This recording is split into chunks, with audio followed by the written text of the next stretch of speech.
And we'll try to do what we need to do in an expedient manner, and try to get through what we have on the agenda.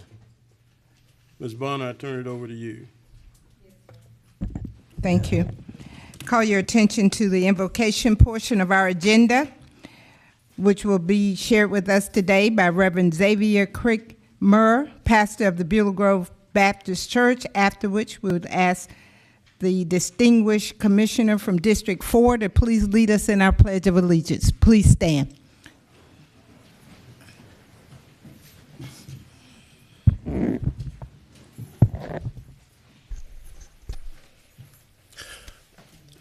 Would you bow with me as we pray? God of all creation, we acknowledge your presence in this place. We humbly bow our heads and hearts towards you, for we know in you we move and have our being. And so we thank you for every representative in the community that's here today. We thank you for the commissioners and those who give leadership, elected and appointed to a time as this, to make decisions, to exercise discernment that leads towards right actions that impact the lives of all generations. So we pray, oh God, that you would continue to compel their hearts, continue to direct their understandings, that they may reach agreements and assurances that uphold the laws and legislations of this city, that we might continue to be a city that stands proud, sure, and strengthened by every aspect of doing that helps one another. As we all walk together in this time of our lives, through the many seasons that we've already endured, we just ask that your holy presence continue to show us and reveal to us how you are present to us and how you desire us to go about in doing the things that you would have us do for your glory. I ask this prayer and thank you for all who are here, for whatever business matter they may have at hand, that it be done in decency and in order, honoring you and honoring themselves. It's in Christ's name I pray. Amen. Amen. Amen. I pledge allegiance to the flag of the United States of America and to the republic for which it stands, one nation, under God, indivisible, with liberty and justice for all.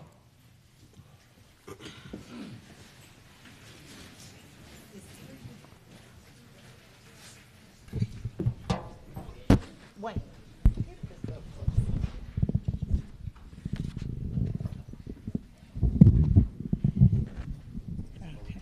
Yes, got it. I got it.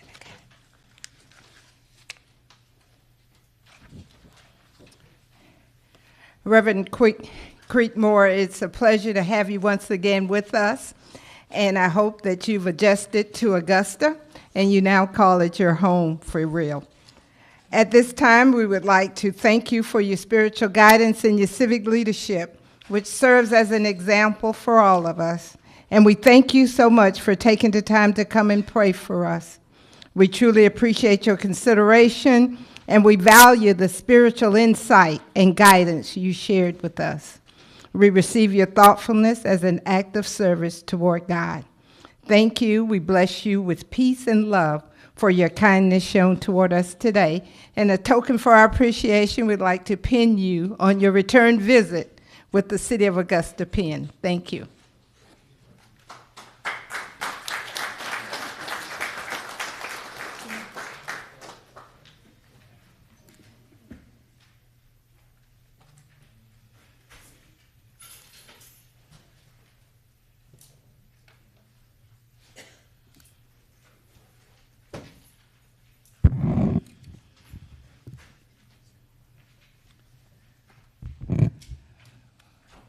We're proceeding, sir. Okay. Call your attention to the delegation portion of our agenda. Item number A, Ms. Tanya Bonatanabas, Riverkeeper Executive Director, regarding the organization's initiatives and activities.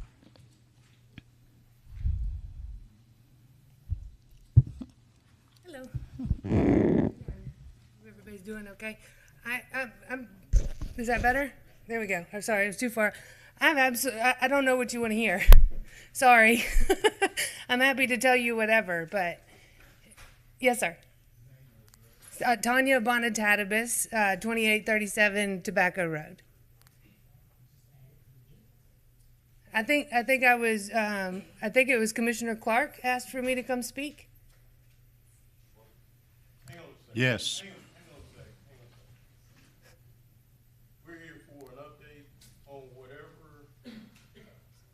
We're here for an update on whatever it is that you put into place with the land that you were given the 100-year lease on. Okay. So, anything that you've done over there to bring us up to speed. Sure, absolutely. Okay, so we have probably, I guess, a 93-year lease now at this point on 14 acres that's in downtown Augusta. It's at the end of the boathouse or the riverfront drive. So if you know where the boathouse is, which is kind of the transition point for the Ironman coming up, go all the way to the end of the road. It was an old car parts junkyard. We started cleaning it up about 15 years ago. It was at that time the traffic and engineering shop for the city of Augusta. We have to date removed easily over 250 tons, if not a lot more of different, it's an old car parts junkyard. So trash, debris, it was a dump spot for years. The warehouse, when we took the warehouse over, it was a condemned building. We replaced the roof and have upgraded that. It is currently the headquarters for Savannah Riverkeeper. The Young Marines use it, the Augusta Women's Club, so there's a couple of other nonprofits that use it on a regular basis. It's our office, it's our water quality science lab. The rest of the 12 acres, we, a couple of years ago, worked to get those through EPA assessed, so it is a Brownsfield site. The reason that it is not, there's cleanup that needs to happen on a certain portion of it. We know what that portion is. The reason the federal funds can't come in is because it's city land. So when the city took the property in the 80s, they acquired the land for failure to pay taxes. They also acquired the liability. And the way the Brownsfield program works is they will only clean up if you're a new owner. So because the city owns the land, they are currently liable. So there is cleanup still on a portion that needs to happen. In January, we started the first 9 holes of a disc golf course. We've been working on a disc golf course for I think 15 years now. In fall, we'll put the next 9 holes in. A couple thousand people have played it since the beginning of this year. There's a canoe kayak launch. The Westaboo Festival held their big thank you dinner down at the river this year. We have a couple of events, an oyster roast that brings 600 people down a year. I'm not sure what else, but I would welcome anybody to come down and see it. We'd love to show it to you. Okay, hang on a second. Mr. Clark, do you have any questions? Mr. Clark, do you have any questions? My questions are all based on the terms of the lease and the wording of the 100-year lease. Is it truly a 100-year lease, or are the terms for 100 years, and a lease can be terminated or renewed every year? It is a 100-year lease, as long as we meet the terms of the agreement. And in fact, it's funny because the commissioner that made that motion is now back here. But it is that's the answer. So when originally when the city asked us, we asked for a 50-year lease. And we were questioned at that point in time. That's what we asked for. It was actually Commissioner Joe Jackson asked me, he didn't think that we should have a 50-year lease. He thought it should be 1, 2 to 5 years with a renewal.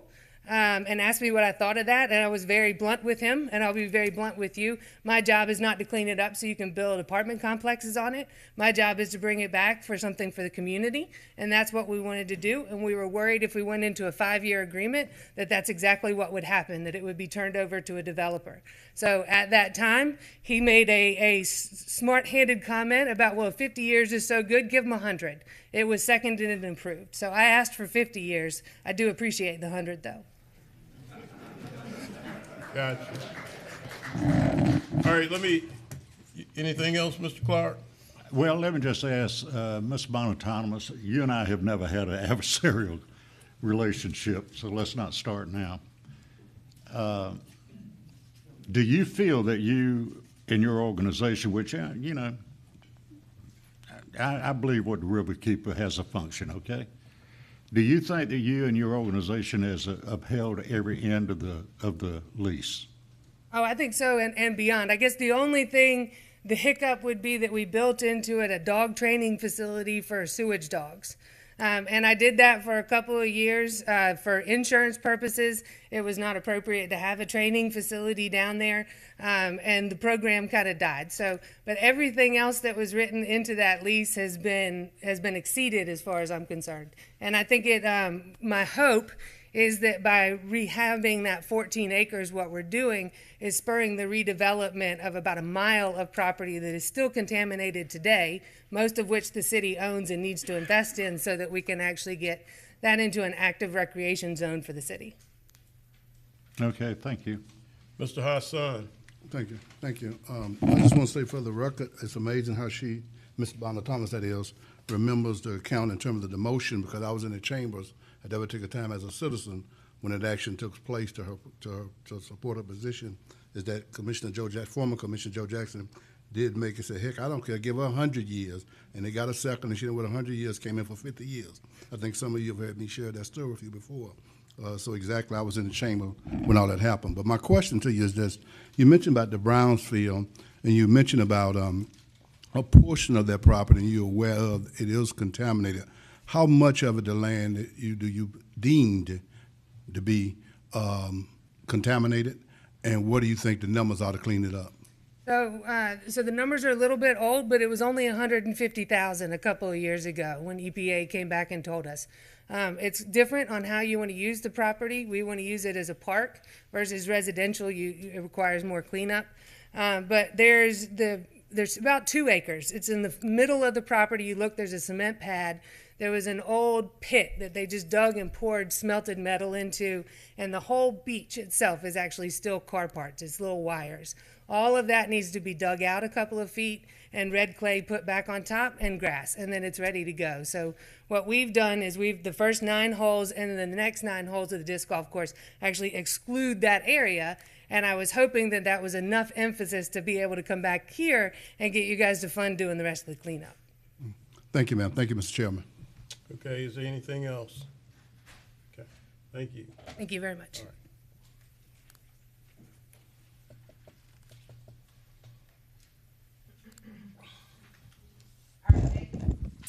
Delegation, item B, Green King Technology Communications, regarding the revitalization of Old Town, a city fundraiser for December 22 and a traffic light. Representative from Green King, okay, sure.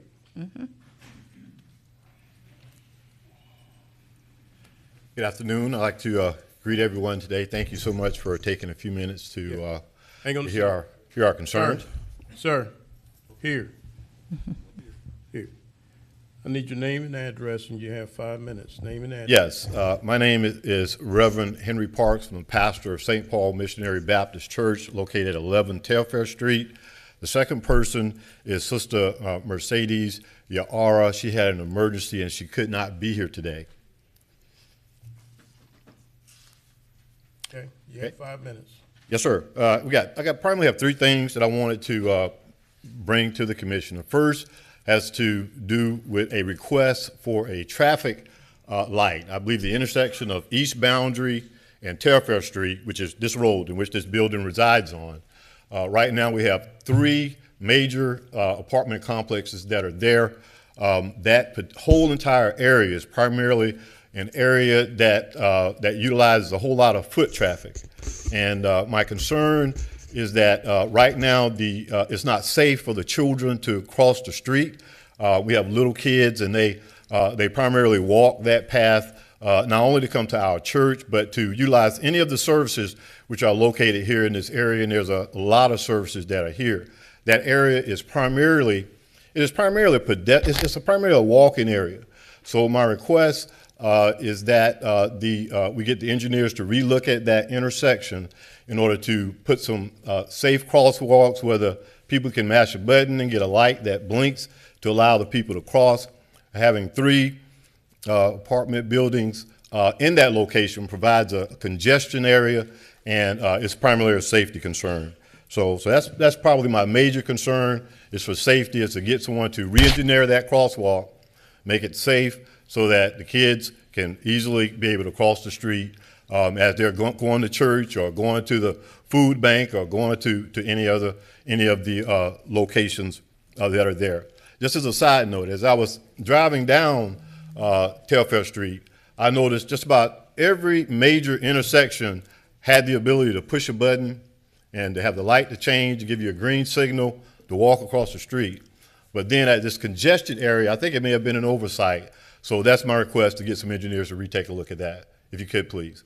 Secondly, I wanted to make a request that, that we provide some tax incentives, okay, tax incentives in order to acquire a major food chain to this area. And the request is that it's within a 3-mile walking distance of that intersection where a large population of people live. Right now, this area, as all of you are aware, it is a food desert. I did some research and found out that the average cost to build a super Walmart is about $12 million. So my request today, a recommendation, is that we look at targeting 10% of that in tax incentives in order to attract a major business such as a super Walmart or a Target or some other major food industry. Okay, it's a requirement. It's a necessity that they have a place to get affordable food, affordable clothing, and it would be a boom to the city of Augusta as well. Most major cities have a Walmart located in their city region. My request is that it be located on the south end for the people that need it most. And I have a third request. I'm gonna go ahead and finish up. I think I got maybe a minute left. And the final request is something I think we can do for you. Hey, that's always good.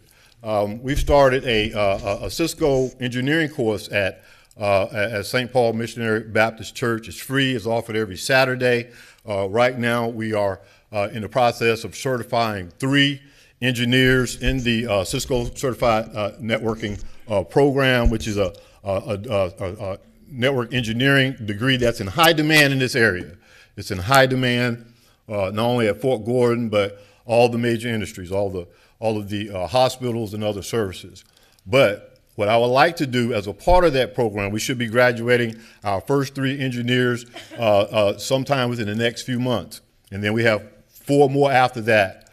My request today is if somehow we could partner with the city of Augusta. So as they receive their certification, now a certification is a professional certification. I've been in the industry now for about well over 25 years. I've held that certification and higher for the duration of that time. It is a professional certification that guarantees they are qualified to do the job. So we would like to offer these graduates to the city of Augusta as a partnership to allow them to go directly into a job so that they can further their training and assistance. So my job is to get them certified and trained and make sure they're ready. But we like to offer the city of Augusta as a first step. Those are 3 things that we had on our mind.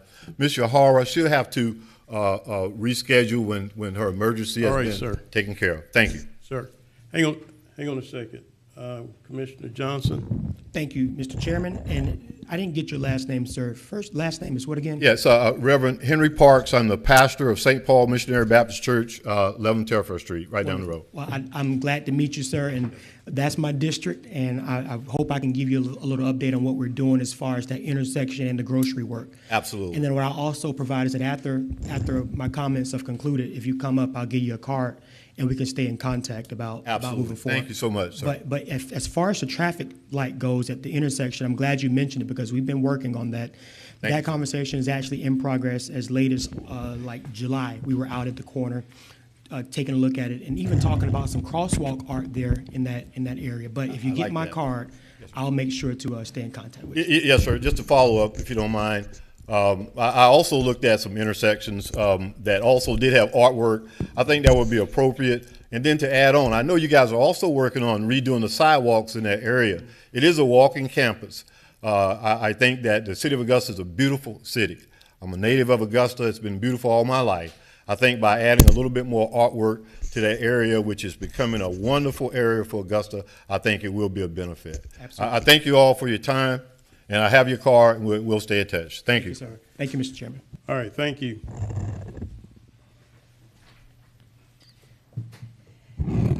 Our next delegation, item C, Mr. Moses Todd regarding union apprenticeship opportunities and union support of industrial development jobs in Augusta, Richmond County. All right, Mr. Todd. Moses Todd, 2747 Deans Bridge Road, Augusta, Georgia. The last several years, as you know, Mr. Mayor Pro Tem, I've come before this body, and usually I had a handout, and we announce our apprenticeship opportunities.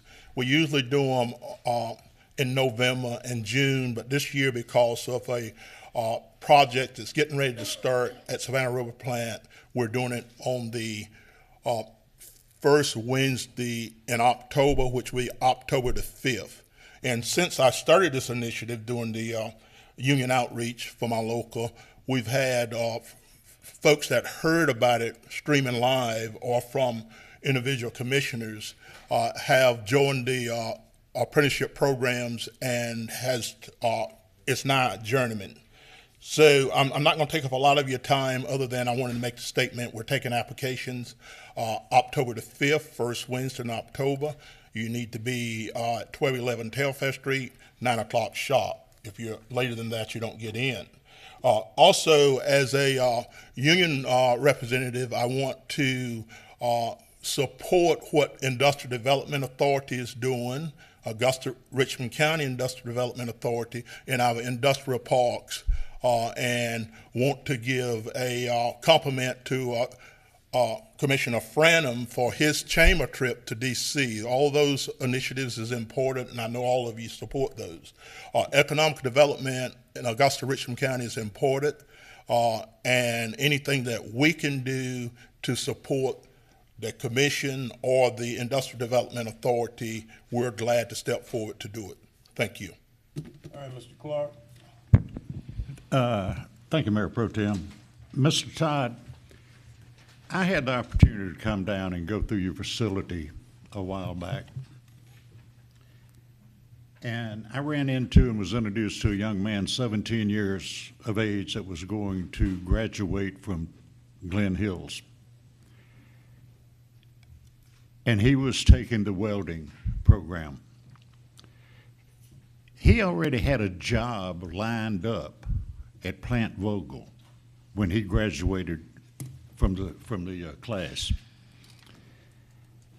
So I would just like to add that there's so many opportunities like the ones that you present, Carpenters Union present, Augusta Tech, many others, that do have programs that are absolutely free with certain stipulations of staying out of trouble, staying off drugs, and coming to class. And it will provide a future and a good paying future. So I'm begging all of the people to see to it and help our children get into these programs with a future instead of being out here all over town and in apartment complexes and football games killing each other. That's a sad situation. Their future is in classes such as this. This young man that went to work for Plant Vogel went to work for $50 an hour. That's quite a change. He's going to get in the program, go to work down there. There are programs such as what Mr. Todd presents. Let's get our kids into those programs. Thank you, Mr. Todd. Yes, because of the supply shortage, they were paying over scale. The base scale for Augusta, Richmond County, and the chemical plants and the paper mills is $30 an hour. Thank you, and thank you, Mr. Mayor Pro Tem, and any commissioners that would like to come over and visit and walk our campus. We welcome them. We're doing a $4 million project training center. If you are on that end of Telfair Street, 1211, 1255, you'll see our building going up. and it's a blue and pearl building. All right, thank you, sir.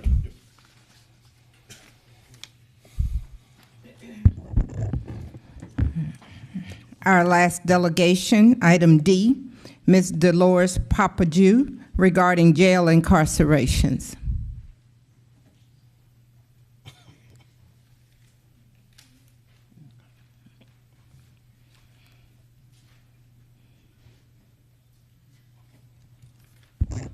Good morning, or good afternoon. Okay, good evening. Ma'am, Yes, I need your name and your address first. yes. You have- My name is Dolores Papadew. Today is September the 20th, 2020. And I'm going to be speaking on a few things here, boys in jail, incarceration. Is it anything else? That's fine. Okay. You have 5 minutes. The border not being secured reminds me of the takeover, how they surrounded one city at a time, stationary themselves to kill, rape, conquer, then changed it their identity. Some work in the office created a scam system by gathering birthdays, security numbers, address to create a database.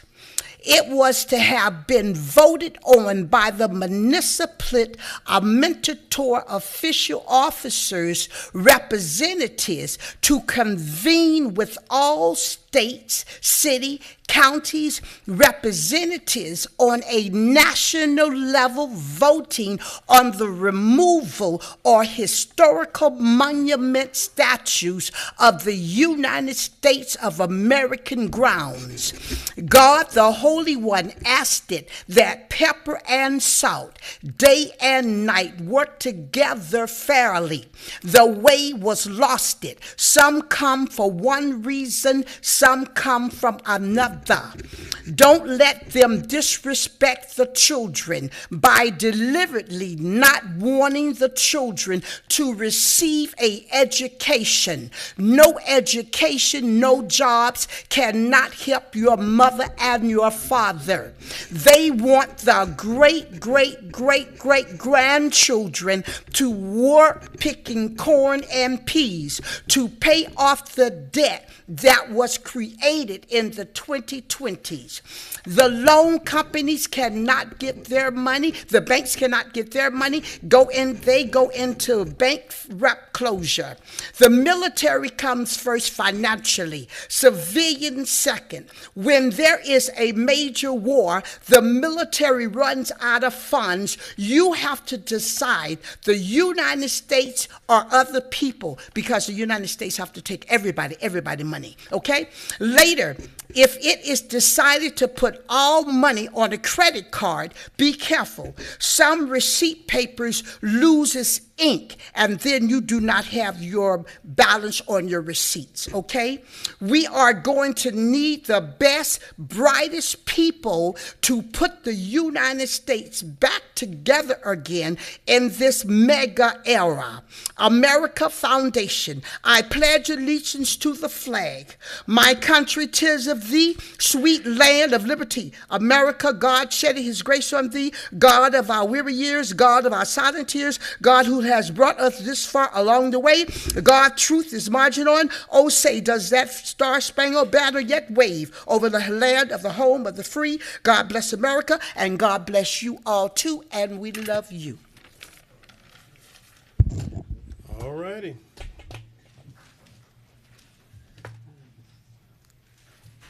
Ms. Bonner, back to you. Call your attention to our consent agenda, which consists of items 1 through 36. Items 1 through 36. Call your attention to the planning portion of our agenda. If there are any objectors to any of our zoning petitions, would you please signify your objections by raising your hand once the petition is read? Call your attention to item number 3. It's a request for rezoning from a Zone B2 general business and a Zone R1C1 family residential to a zone planned unit development. affecting property located at James Brown Boulevard, James Hopkins Street, and Summer Street. Item number 4 is a request to deny a rezoning petition from a Zone A, agriculture, and a Zone R1, one-family residential, to a Zone R1E, one-family residential, affecting property located at 2401 Tobacco Road. Item number 5 is a rezoning from a Zone R1, one-family residential, to a Zone R1E, one-family residential, affecting property located at 2420 Willis Foreman Road. Item number 6 is a request for rezoning from a Zone A agriculture and a Zone B2 general business to a Zone R3B multiple family residential, affecting property at 3805, 07, and 3819 Wrightsboro Road. Item number 7 is a request for a rezoning from a Zone P1 professional office to a Zone R1A one-family residential, affecting property at 1948 Lumpkin Road. Item number 8 is a rezoning from a Zone R1A one-family residential to a Zone R3B multiple family residential, affecting property located at 3125 Richmond Hill Road. Item number 9 is a request for a rezoning from a B2 general business to a Zone light industry, affecting property located at 1693 and 1697 Broad Street. Item number 10 is a request for a zoning for a planned unit development affecting property known as 1016 Laney Walker Boulevard. Are there any objectors to any of those planning petitions? Okay. We have one. And All right. did he give us the number? What petition?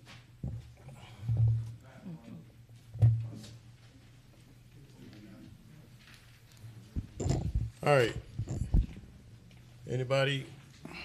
Well, we have one that says the Tobacco Road, Willis Foreman Road. Oh, okay. That's a denial. Okay, you need the petitioner to be able to speak on it.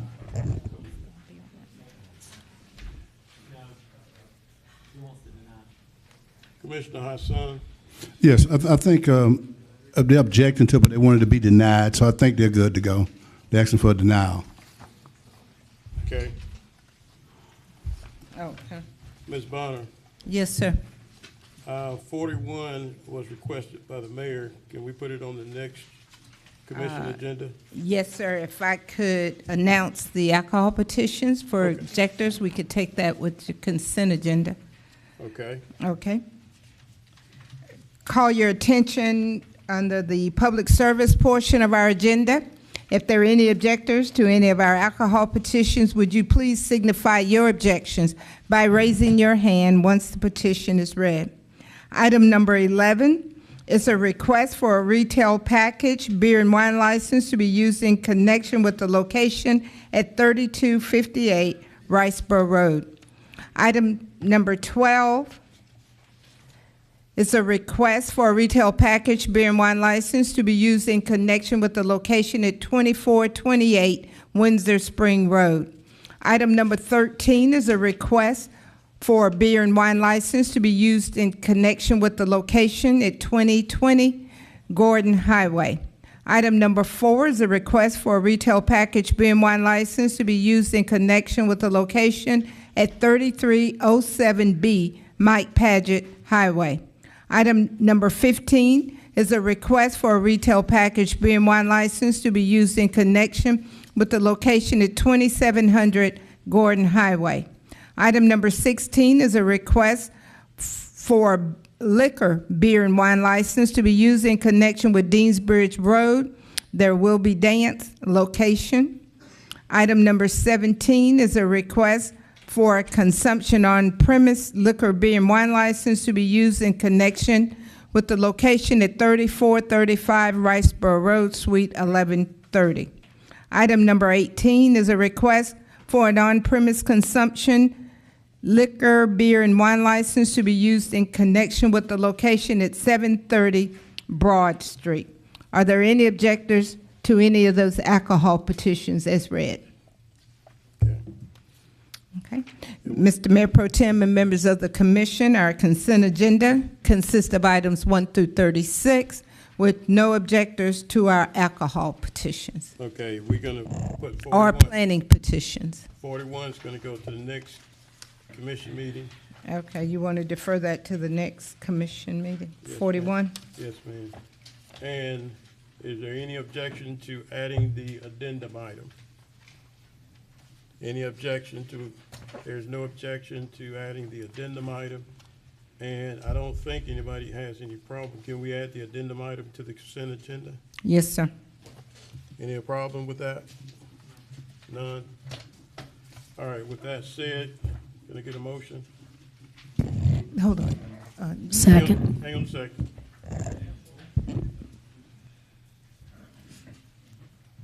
Since they were denying that, does the petitioner needs to address the commission? Does he have a say?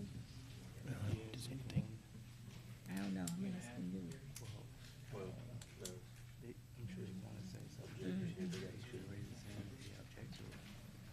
Object to the denial. Okay. I think they probably did talk to Carla.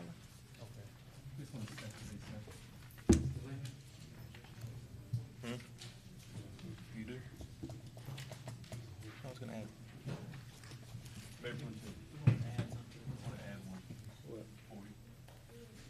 Okay. Ms. Bonner, Yes, sir. Yes, sir. Commissioner from the 8th wants to add 40 to the consent agenda. Any problem? 40. Okay.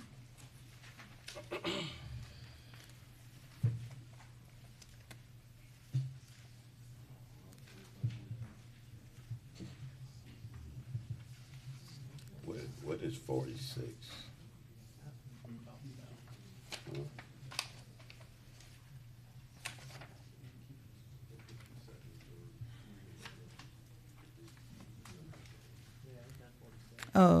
Both of those could, item 45 is amending the commission rules and procedures to allow for the only December 7th meeting for the last meeting of the year.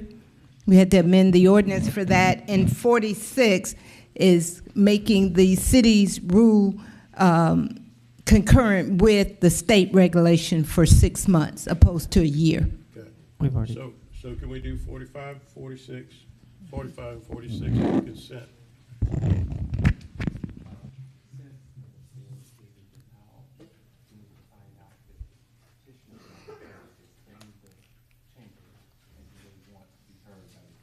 Okay.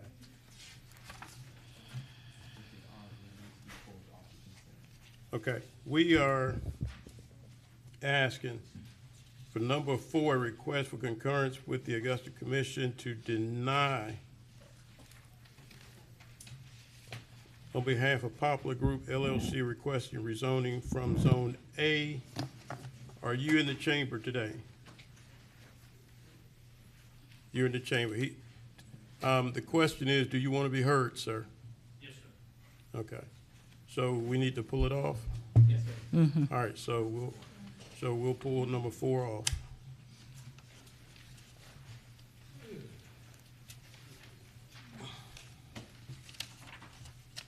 So are we good, Ms. Bonner?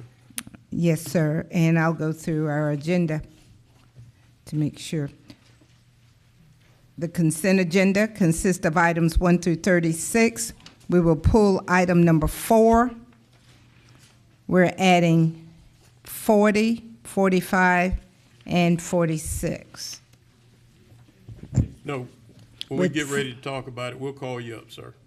Sir, I'm misunderstanding. I thought you were talking about item 37 instead of item 30. No, 4. So is the representative for 4 in the chamber?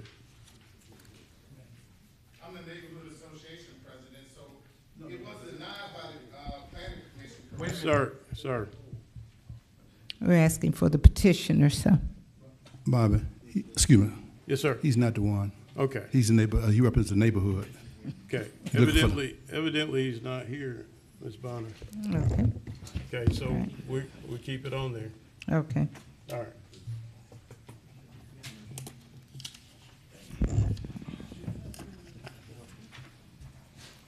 All right, so are we ready to go now? We are, sir. We got, Just need a we motion. got a motion? Motion Second. to- Okay, can you, I didn't, it was a little muffled. Well, Mr. Frana made the motion, Mr. Hassan made the second, Okay. I think.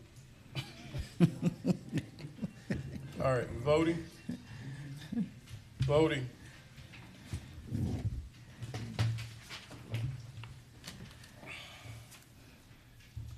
Is Mr. Clark in? Okay. All right. It's unanimous.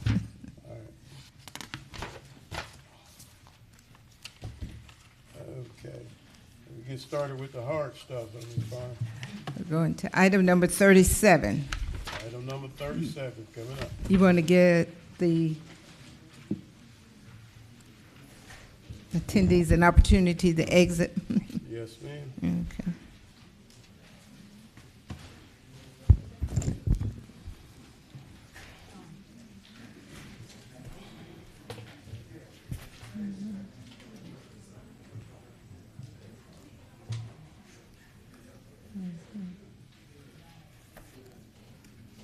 Okay, is the petitioner for number 37 in the chamber? Okay. Okay. Item. You can stand right here at this podium. Soon as Mr. Hassan get through greeting all his people, we can move on.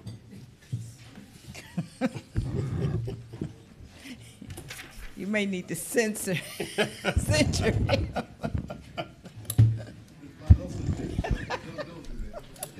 Yeah, that's a good idea, Ms. Bonner. That's a good idea. He left without permission. Exactly.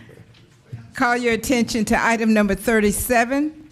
It's a request to deny a petition on behalf of Camp Josie Property Group requesting a rezoning from a Zone A agriculture to a Zone Heavy Industry affecting property at 3185 Camp Josie Road and 4424 Deansbridge Road. Are there any objectors to this petition? Mr. Attorney. You've got 3. Okay. That's all. So we're noting 3. Yes. Okay. So you've got 5 people. 5 objectors? Yes, ma'am.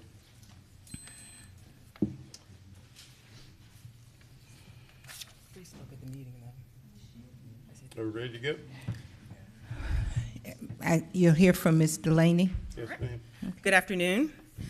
Planning and Development presented to the Planning Commission case number Z22-35 in regards to Camp Josie Road Property Group LLC. There's a host of parcels that are listed. Essentially, the present zoning is for agricultural. It's in District 8.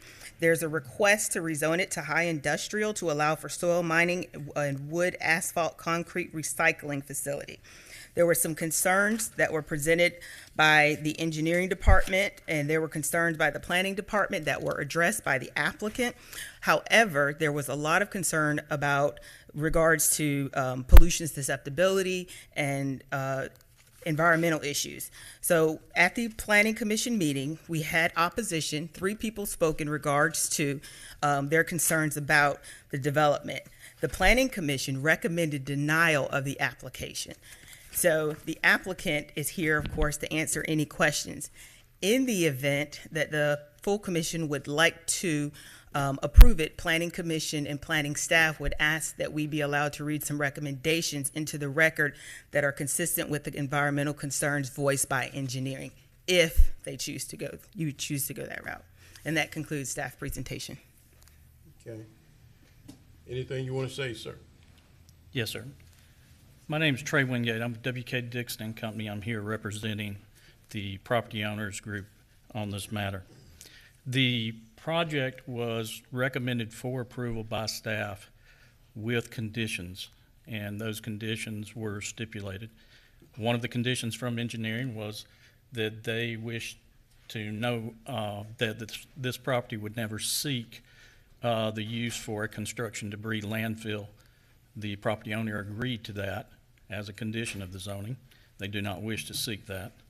The property is approximately 550 acres. It's abutted by the kaolin mill on one side, by the sheriff's training range and the landfill on another side, and across the road on Highway 1 by another surface mining operation that is currently in progress. So the request to do this type of usage is similar to the uses around it.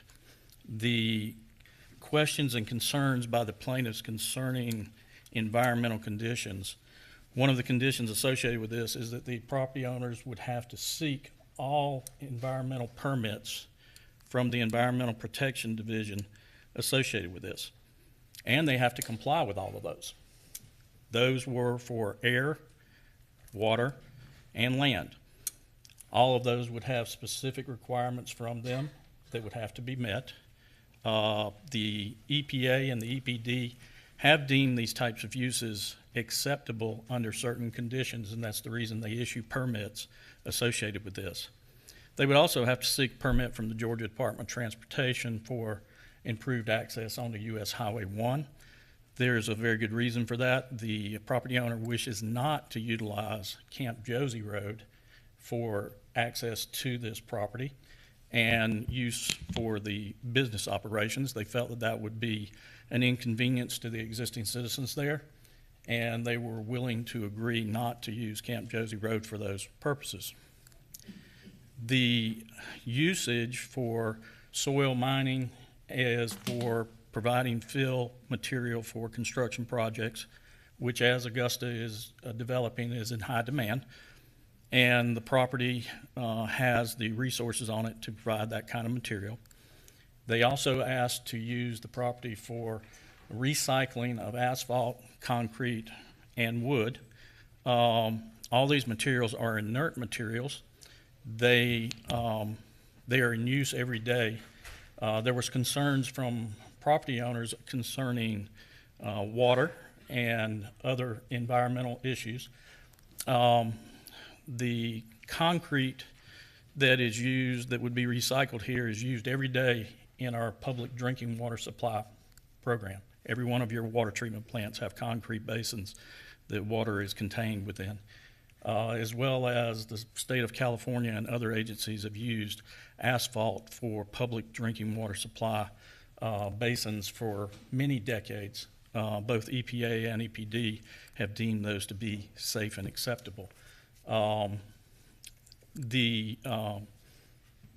property owner has agreed to additional buffers and restrictions from the environmentally sensitive areas associated with the property, as well as the adjoining property, in a effort to make sure that the inconveniences to the property owners were addressed. There was an issue concerning noise that would be created.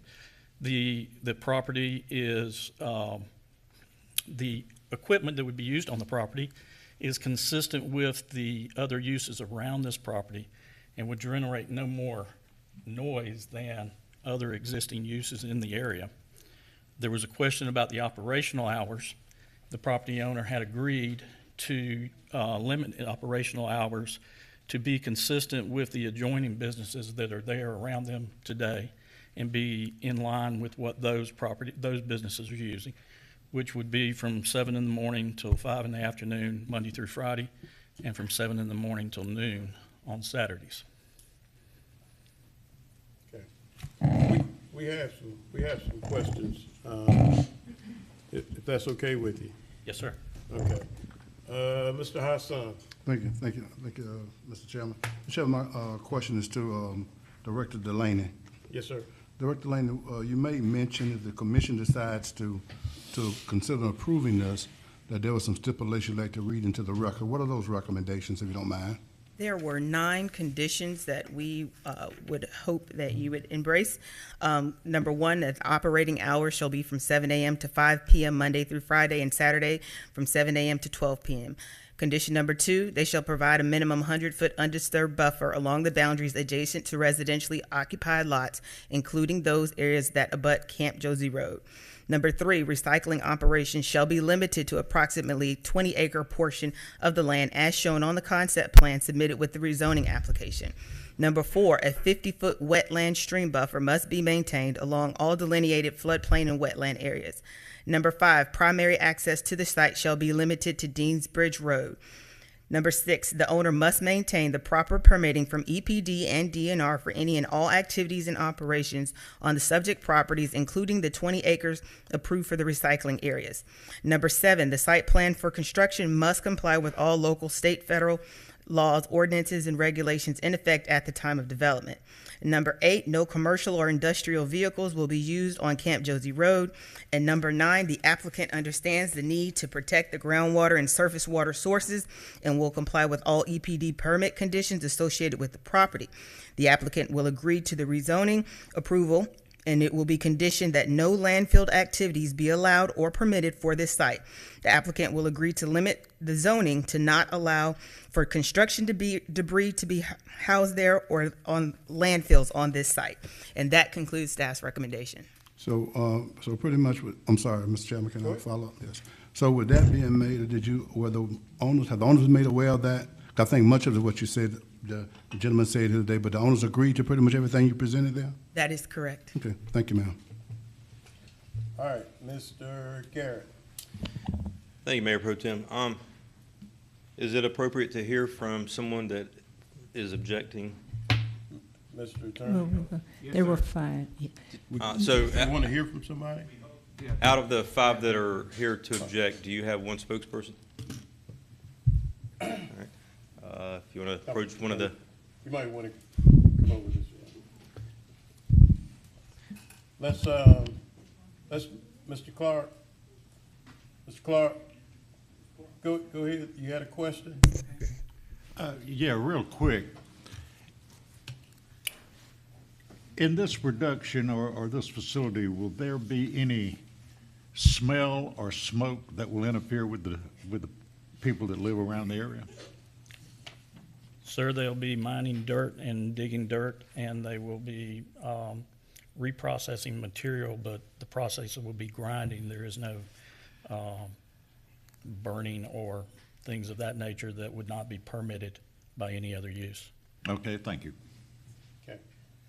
My name's, first, thank y'all for giving me the opportunity to speak. My name's Wayne Lanier. I live at 2020 Westnut Road. This petition, the property is hundreds of feet, several hundred feet from my property. I was fortunate enough about 4 years ago to be able to build a new house, and my daughter's building a brand new house right now. We stay on 50 acres, and we like Richmond County. That's why we've lived here and work here. I have neighbors that are the same way, that are hundreds of feet from this property, and they have their livelihood and lives in it. One thing I'm concerned about is the health. They talk about concrete. I know that we drive on concrete and asphalt, but it's not ground, and those things are not in the air. And if the air is blowing blowing towards my house, my grandchildren, and things like that, I'm very concerned about that. I'm concerned about, I have a well. I'm concerned about the drinking water. For one thing, we're downhill from them. Another thing is, you don't have to worry about them making a landfill. The city has a perfect landfill right there. There's no problem with that. I really don't see where there's a demand for the business that they are, they want to rezone 536 acres for an operation that they're going to do on 20 acres. I don't see where that's necessary. If y'all rezone that 536 acres in 10 years, there's no telling what's going to be out there. and who's going to, take care of monitoring what's going on. I know the EPA has their job and stuff like that, but I'm concerned about, several things. And not only I, but several people in the area are concerned about it. When I've had conversations with them, they hadn't made up their mind what kind of equipment they're going to use. And we were supposed to have a meeting. I was invited to a meeting by Dr. Brady, I'm sorry, that was supposed to be last week. And then the day before, we were going to have a community get together and sit down and talk. The petitioner decided not to appear.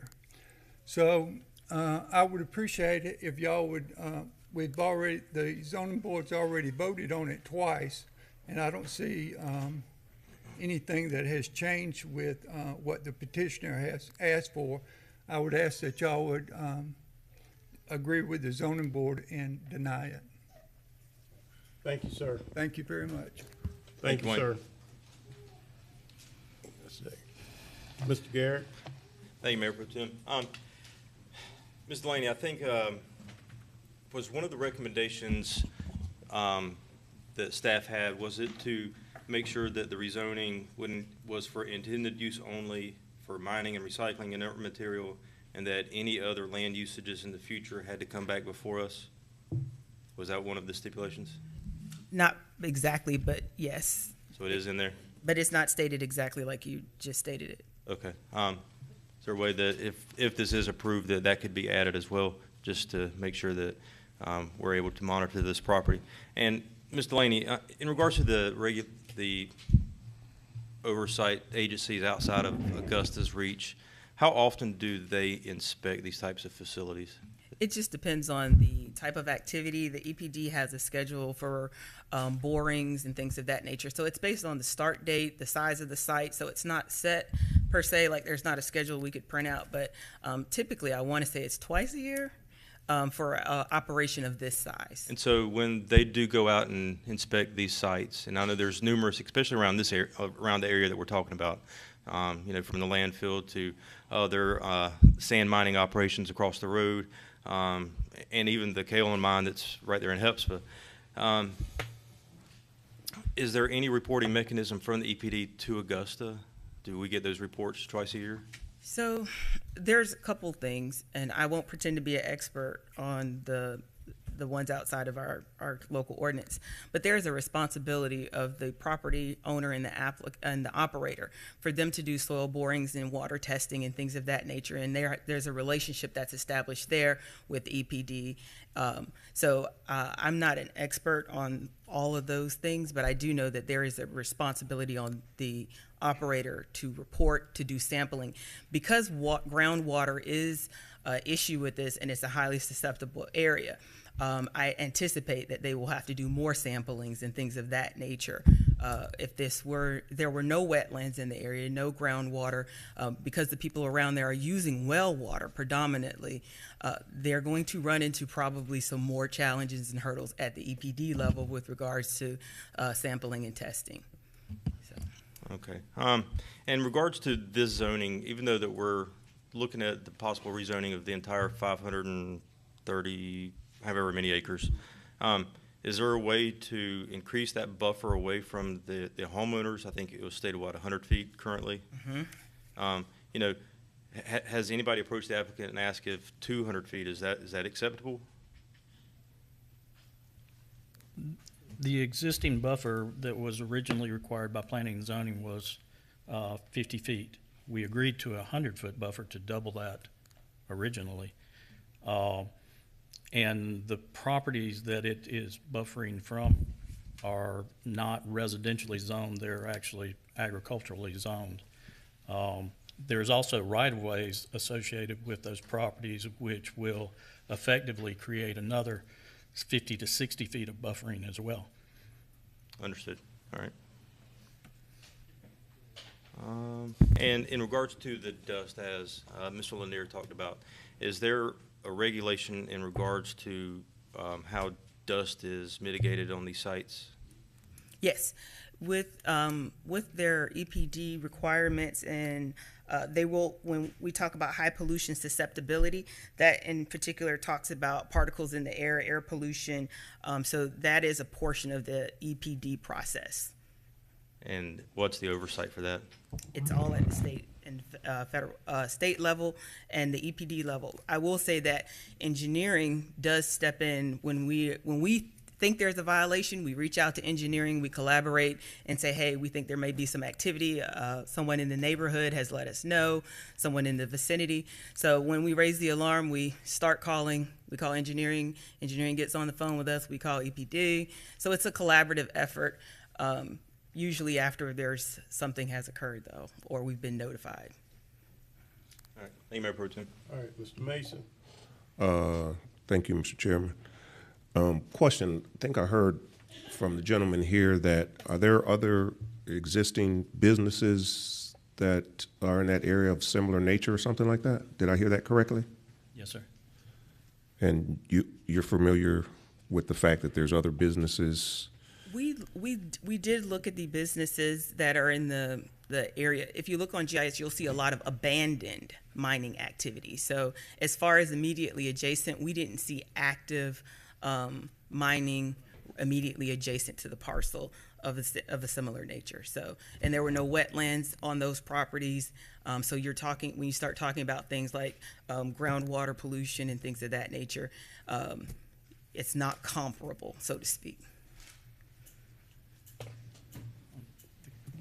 Excuse me, the kaolin mill, which is butts us on our southern border, is a significant land disturbing and mining operation, and has much greater impacts to excavation and potential groundwater than this site would ever have. This site is much more limited to those than that site. Gotcha. What was the name of that? You said? Kaolin mill. Gotcha. Mm. Are you finished? Yeah. All right. I need Mr. Hassan. I need a motion after Mr. Hassan, but let's go. Okay, thank you. Ms. Delaney, today, if this was approved, what it takes about a couple of years for the EPD and EPA to come in and look at this and make recommendations, or could they have the ability to go and start up and begin to conduct business immediately?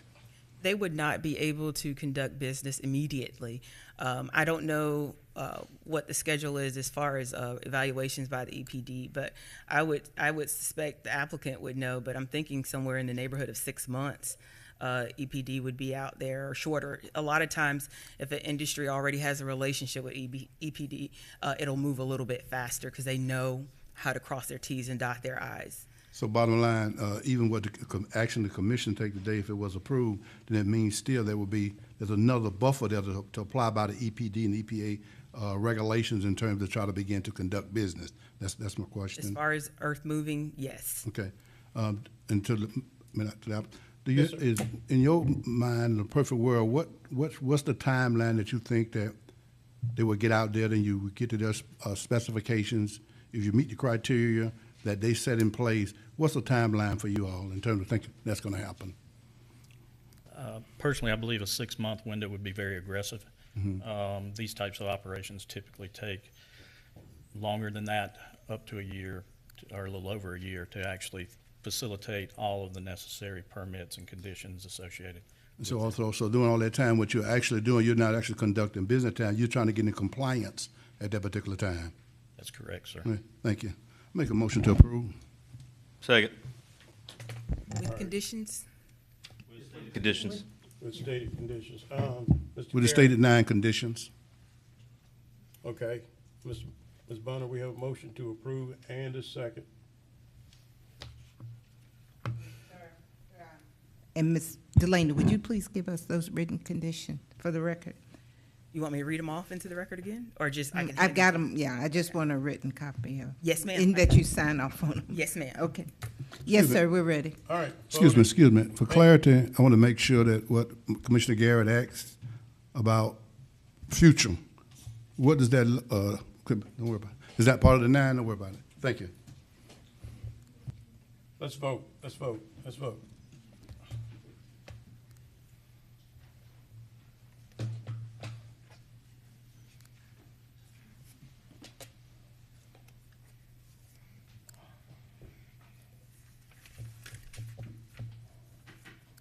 Garrett.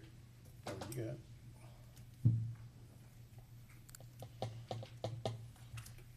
it. That motion carries 9-1, with Mr. Dennis Williams voting no. Okay, thank you. Thank you, sir. Item number 38 is a request for rezoning from a zone R1, one-family residential, and a zone R1B, one-family residential, to a zone R1E, one-family residential, affecting property at 435 Pleasant Home Road, along with 413, 415, 19, 21, 425, 27, 429, and 433. Okay, is the petitioner here today? Can I get a point of clarity from the attorney before they start? Sure. Can I ask him? Who, the attorney? Well, you need to ask if there are any. Attorney, I haven't seen it, but I've been told that we are about to see a little bit of a change in the original plan that went through planning and zoning. And my question is, are we setting precedents on this dais by hearing it, if proving or denying it, before it goes back through planning and zoning with any changes? Commissioner Frampton, I can't tell you whether or not this is the first time, since you used the term, are we setting a precedent? However, your normal procedure is the commission has decided as a part of its administrative program to have all zoning matters that are appropriate for the planning commission to be first heard by the planning commission and to vet them there with a recommendation. So any planning proposal that come to you should have been heard and deliberated on below in the form that is being presented to you. If it is changed and the commission deems it substantial, then you will have the option to refer it back to the planning commission for hearing. Okay. Okay, I guess we'll let it play out. Mr. Mayor, what I'm trying to tell you, Commissioner, is that if the proposal here today is not the proposal that was heard by the planning commission in any substantial form, your procedure would tell you to refer it back to the planning commission for it to be heard. Okay. All right, let's move forward. Mr. Mayor Pro Tem, if we could, we may have those that are in the auditorium in support of the denial. Would you please raise your hand? Okay.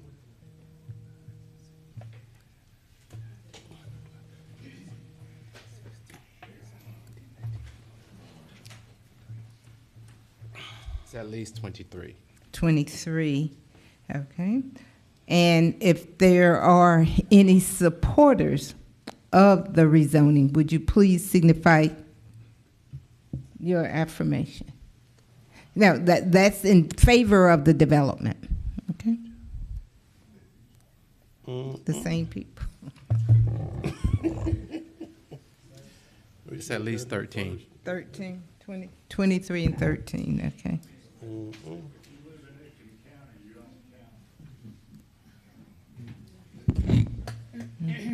All right, we're good? Yes, sir. All righty, Ms. Delaney, start us off. All right. The Planning and Development staff presented to the Planning Commission case number Z22-46. It's in regard to an application from Winchester Homes of Georgia regarding properties located on Pleasant Home Road. The current zoning is R1 and R1B. They are seeking to rezone to R1E to allow for single-family detached homes and townhomes. The case involves 9 adjacent residential lots totaling about 20.3 acres on Pleasant Home Road. The plan as presented to Planning Commission represented 143 residences with 54 single-family detached homes and 89 single-family attached homes. The plan also had a graphic with it that outlined a street network where there was one entrance onto Pleasant Home Road, and then there was another one through the neighborhood. 7 days after the denial, the applicant submitted to Planning and Development a revised plan that shows a decrease in lots by 10 and a new road network system that would have 2 entrances onto Pleasant Home Road. The Planning Commission has not had an opportunity to review this revised submission because it came in 7 days after the rejection or the recommendation for a denial. I have graphics for both if you would like to see them. Mr. Attorney, Yes, sir. do you recommend we go forward and listen to them, or do they need to go back to planning? I would think the best entity to answer that question would be the planning department, whether it believes it is advisable or can the planning department assess it with the changes. Ms. Delaney? The planning department took the new revised street plan, our street network, and we had traffic engineering review it. Traffic engineering has let us know in writing that they have no objections to the proposed 2 entrances onto Pleasant Home Road and the elimination of the access through the neighborhood. Okay, so you all have seen these proposed changes? We saw them 7 days after the denial. The question that we keep getting is, did the public have an adequate chance to see these? So that's the question that planning's been also asked. But in general, we did, as soon as we got it, we filtered it out to traffic engineering, the new design. Traffic engineering has notified us in writing. The majority of the community, I don't think, has seen the plan, and they're not aware of the reduction in the number of lots. Mr. Mayor Pro Tem, could I address that? Go ahead, sir. Thank you, Mr. Mayor Pro Tem. I'm Jim Trotter, 3527 Walton Way. I'm here with the developer, TJ Washburn, also on Pleasant Home Road. We did, after the denial, I want to point out the Planning Commission denial, the first vote was a 5-5 vote, and the chairman broke the tie, so it was a 6-5 denial. At that meeting, we heard, as what we expected to hear, a concern about density and a concern about traffic. Spoke to Commissioner Clark afterwards, and he had a specific concern about connectivity of this new neighborhood to Ravenwood through Starling Drive. So the developer went back to work and reduced the density by 10 units. So he brought the per acre density down to 6.55. There are other developments almost adjacent. Excuse us. Okay.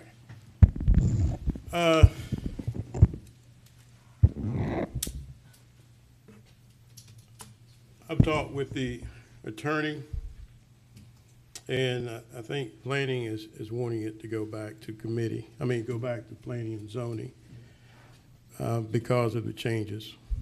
So that'll probably put you back, what, another 2 weeks or so? Yes, sir.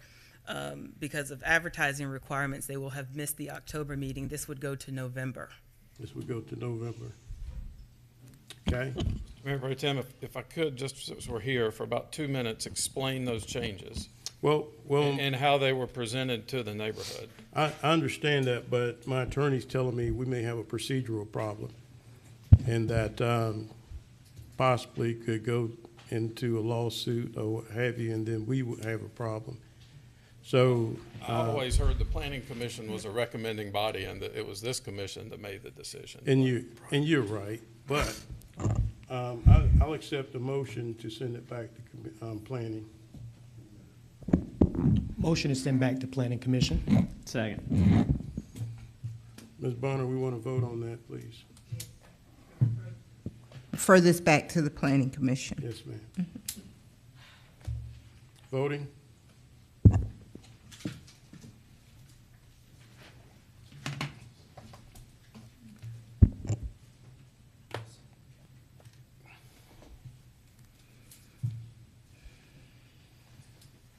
That motion carries 7-3 with Mr. Dennis Williams, Mr. Brandon Garrett, and Mr. Alvin Mason voting no. Thank you. And this is because my attorney has said that he may have some procedural problems, sir. Nothing against you. Thank you.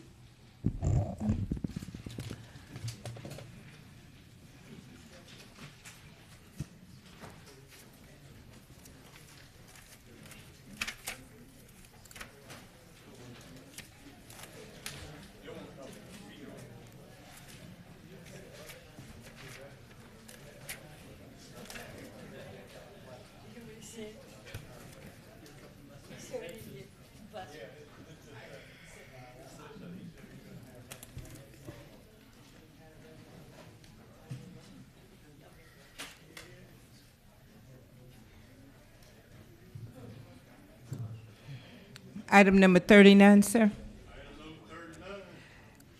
Update from the Augusta Recreation Director relative to the construction of restrooms at Diamond Lakes. Commissioner Mason.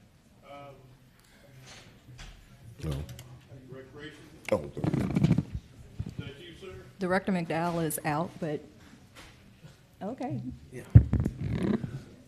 Okay, what's the situation? Hang on a second. Mr. Mason, we're talking about the bathroom. Right, but where's the Parks and Rec? No, he's not Parks and Rec. He's not. Director McDowell is out of the office for this week. He's at a conference, but Director Lampkin is here to answer any of the questions related to Diamond Lakes. Okay, so no, I really wanted some answers from the director. Is there assistant? Okay. Huh? Good afternoon. Ernisha Wright, Deputy Director of Operations.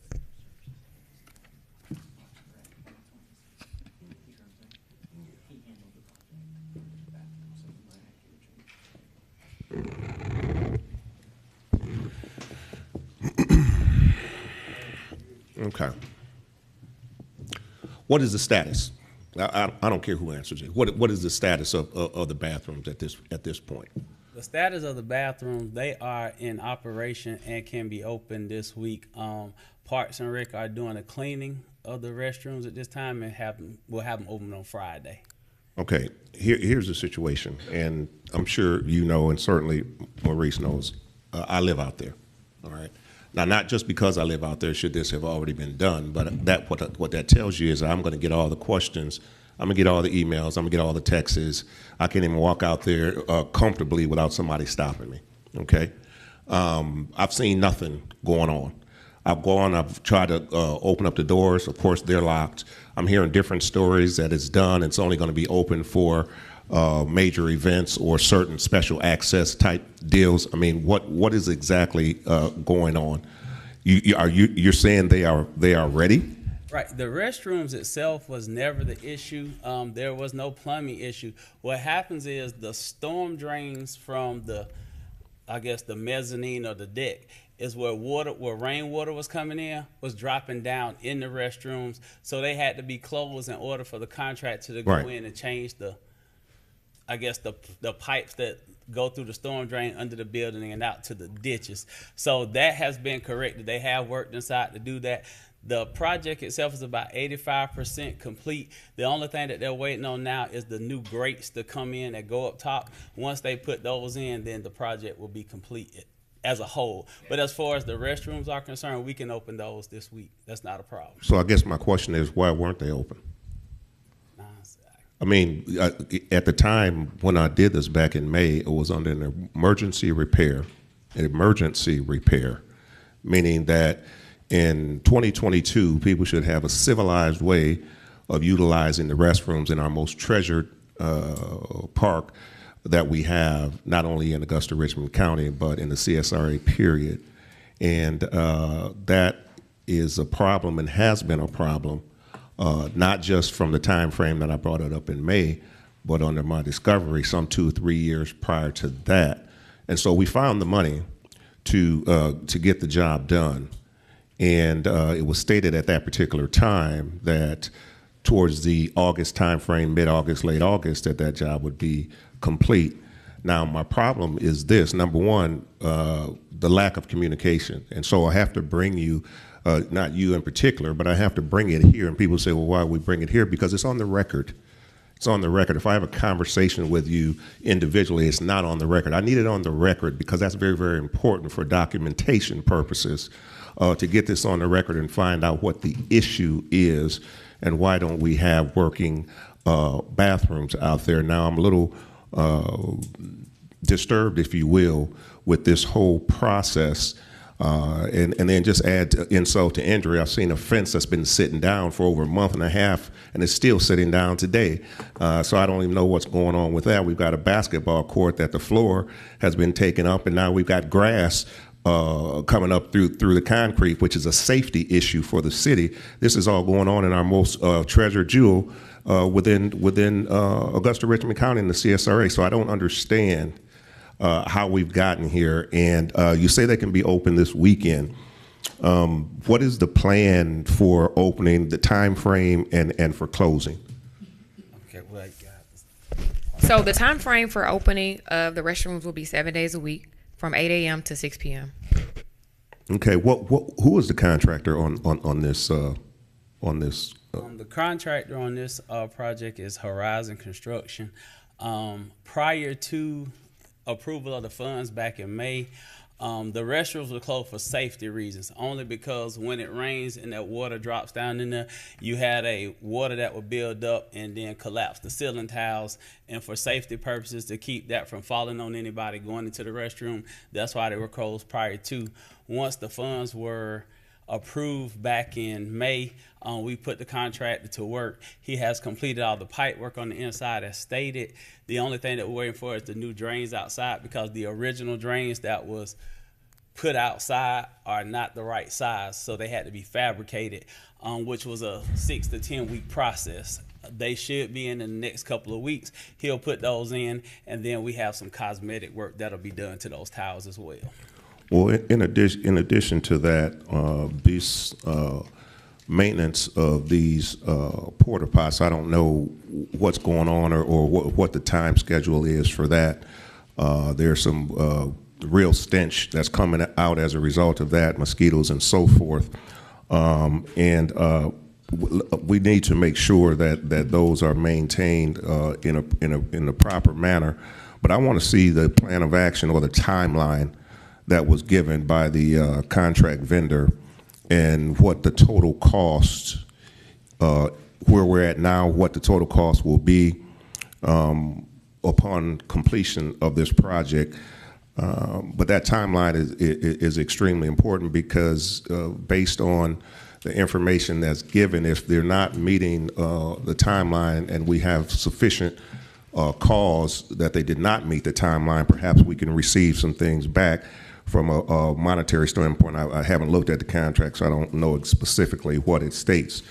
But I'm here to tell you something stinks other than them toilets out there, in terms of how this whole operation is going down.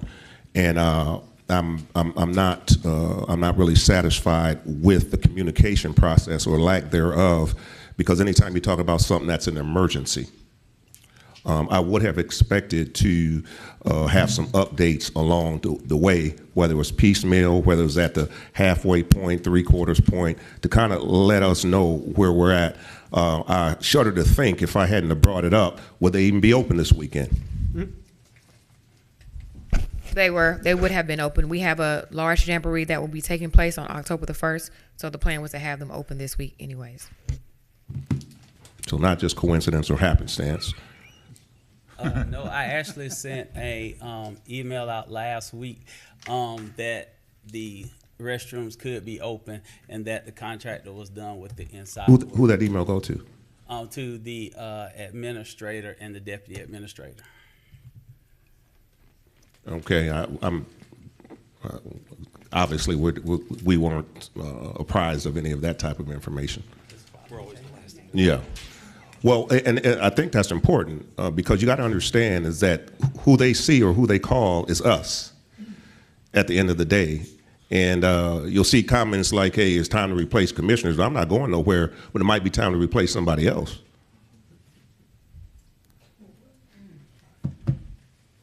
Thank you. Thank you, Mayor Pro Tem. Really, this question piggybacks on my colleague from my closest district.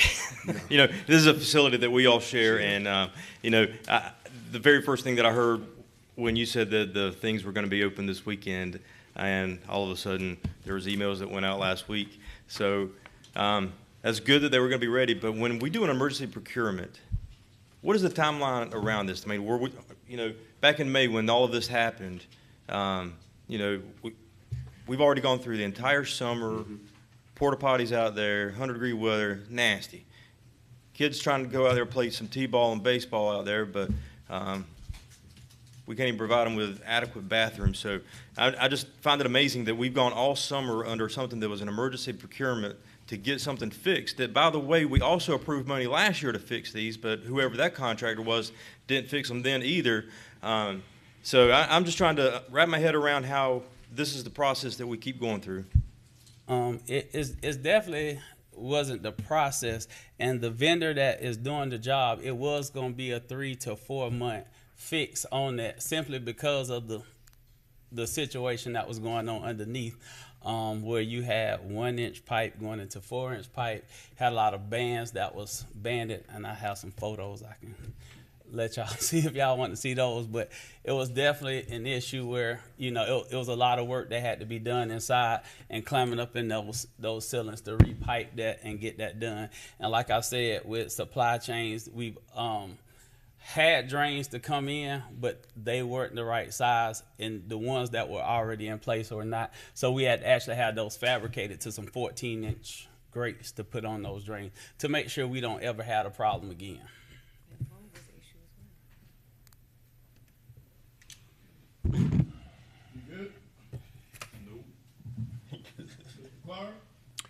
Yes, sir. You know, it's not only Diamond Lakes, but it's the other parks too. Pendleton King, Lake Olmsted, the heavy used parks.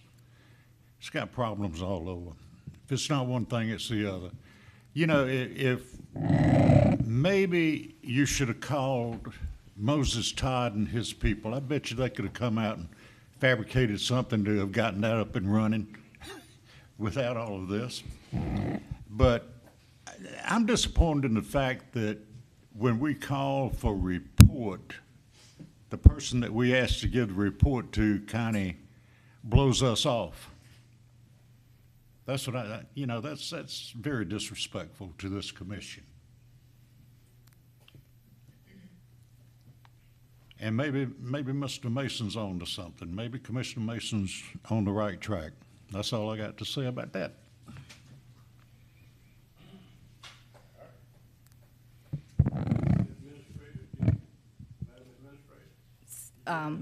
Just to say that we received your information. We will make sure that we get the timeline and the cost associated with this project to you. Director McDowell was scheduled for a conference. It has been on the books for some time, and this item just came up, so he has his staff representing him today. Thank you, ma'am. Thank you, guys.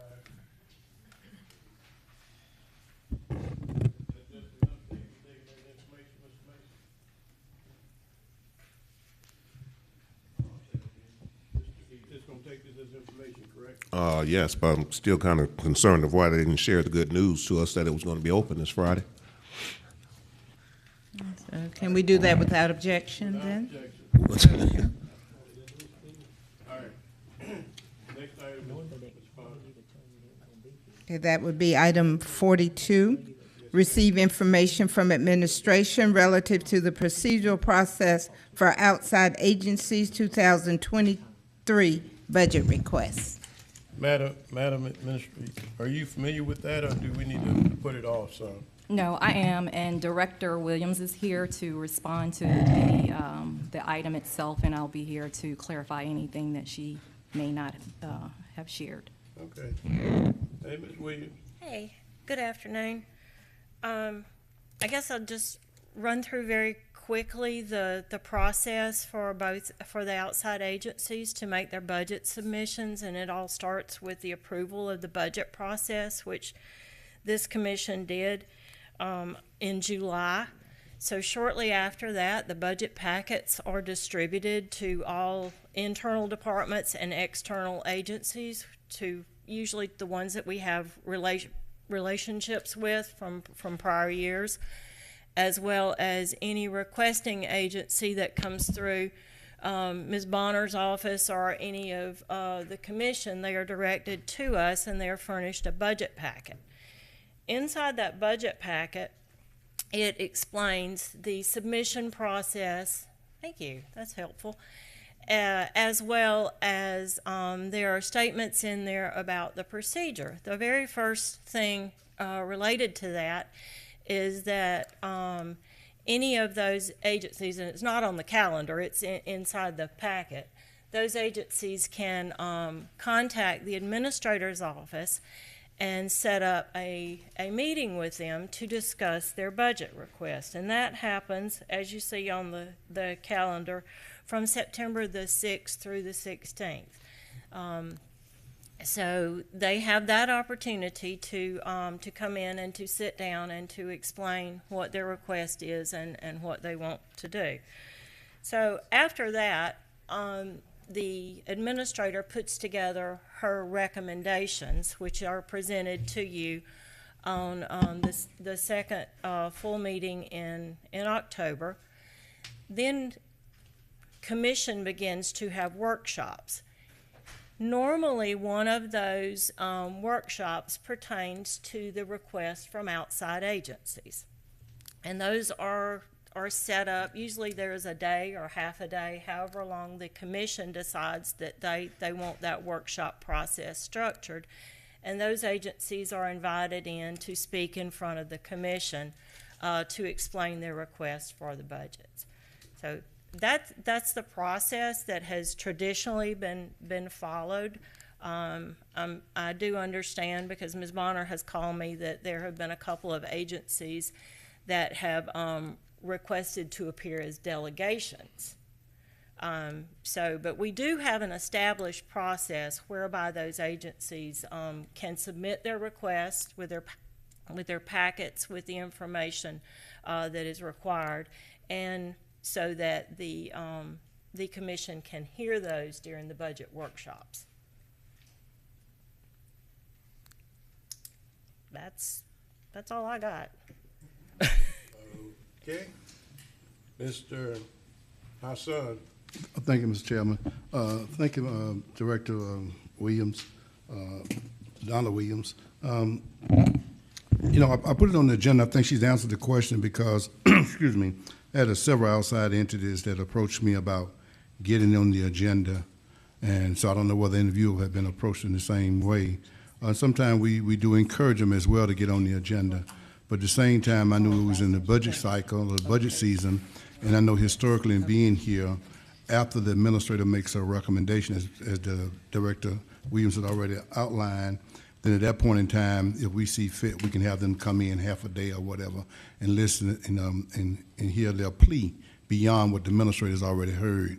And so I wanted to kind of remind myself and remind some of you all as well, if you're getting those requests. I know I've been getting them, but I did want some clarity around at this particular time of the year and this particular time of the budget season in particular, what is the most appropriate time for that to happen. So that has been answered. Once we start our work session part, we can set up a date for that to be if we want something to come in and allow it to happen. So I wanted some clarity on that. And thank you, ma'am, for that. Yes, sir. Okay, Mr. Garrett. Thank you, Mayor Pro Tem. So this question is, you made a comment, Ms. Williams, about the traditional entities that usually make the budgets, and you didn't name any, but really I think that this would be a good time for us, as we're discussing these outside agencies, to really set a precedent in regards to this process, to make sure that each year we're taking a fresh look at these outside agencies, and even I'm sure there's lots that we don't even hear about that comes through the administrator's office that they get rid of before it ever makes it to the floor, or for us. What? I'm sorry, but all requests are presented in a summary document, whether or not they are recommended or not, each year. Each year that I have been here, yes, sir, they have been presented on a summary document of any agency that has made a request. I must miss that in the numerous documents we get during the budget process each year. I'm sorry, my apologies. There's a volume of them, but it's there. But Commissioner Hassan, I agree that as some of these that are contacting us to come speak or whatever, I think that the process around that definitely needs to be taken a look at. Mr. Frater. Thank you, Mr. Mayor Pro Tem. I'm going to throw a little bit of a curveball here a little bit. My issue with the outside agencies is the accountability measures. I've heard multiple times where we give money, it's just a check, and then they might repurpose their money somewhere else, some other entity. So my question or my thoughts are, can we look at other municipalities and what they're doing from the accountability standpoint to make sure the funds are going where we designate those funds? Because there's agencies that are not putting them where we're supporting them. That's a fact. Also, number two is, do all agencies have to have an audit? I know that was a big discussion point for some of them not being able to afford an audit or something. Any agency that receives over, is it 20 or 25? $25,000 is required to submit to us with their budget package a full financial audit.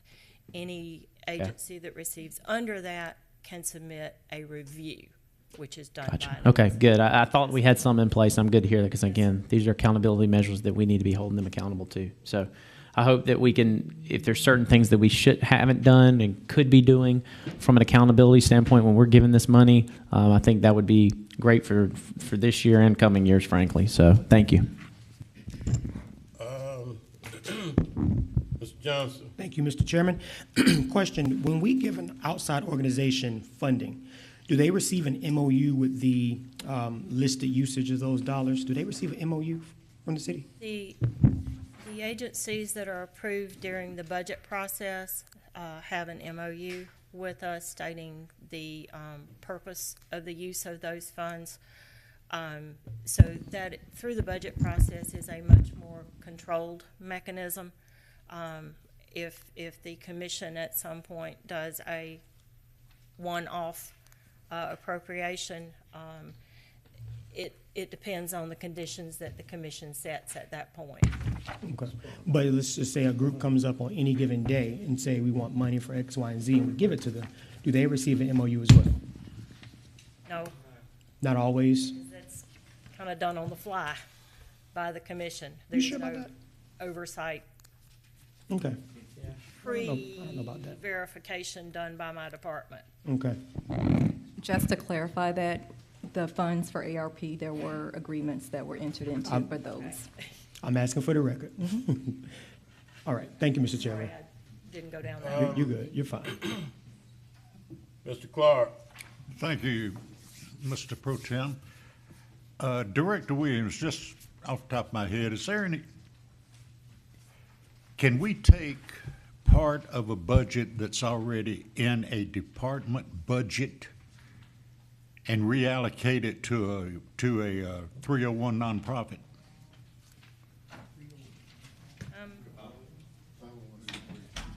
Okay, when funds that are in a department. Right. Now, the meaning of department, if that department is under the control of an elected official, not so easily, sir. If there are funds in my department that you want to pull back and redistribute for another use that this commission decides they want to do, then yes, sir, you go pretty free reign over that. Okay, thank you. All righty. Is anything else you want to say, Ms. Williams? Not really. Any other questions? All right, can we take this information without objection? Yes, sir. Is that okay, Yes, Mr.? sir. Is that okay, Mr. Hassan? Yes, sir. Touche, sir. Where we going, Ms. Bonner? We're going to item number 43. All right. It's discuss the use of enterprise funds being used to cover the general fund. Mr. Mason. All right.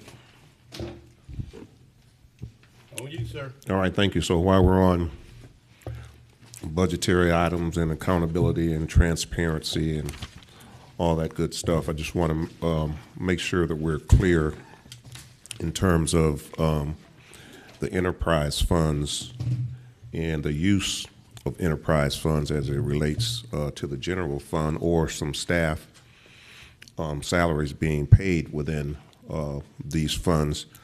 And three in particular is the stormwater, the landfill, and waste collection, of course. When I was here before, Don, I know we didn't, there was always a big issue about touching enterprise funds, especially things like utilities, where we probably had the most money, transportation, the airport, landfill and those type of things. I think it was 6 or 7 that had been designated. Am I right on that? It was 6 or 7 that had been designated as enterprise funds. Yes, sir, and several of, and I've got some slides. Okay.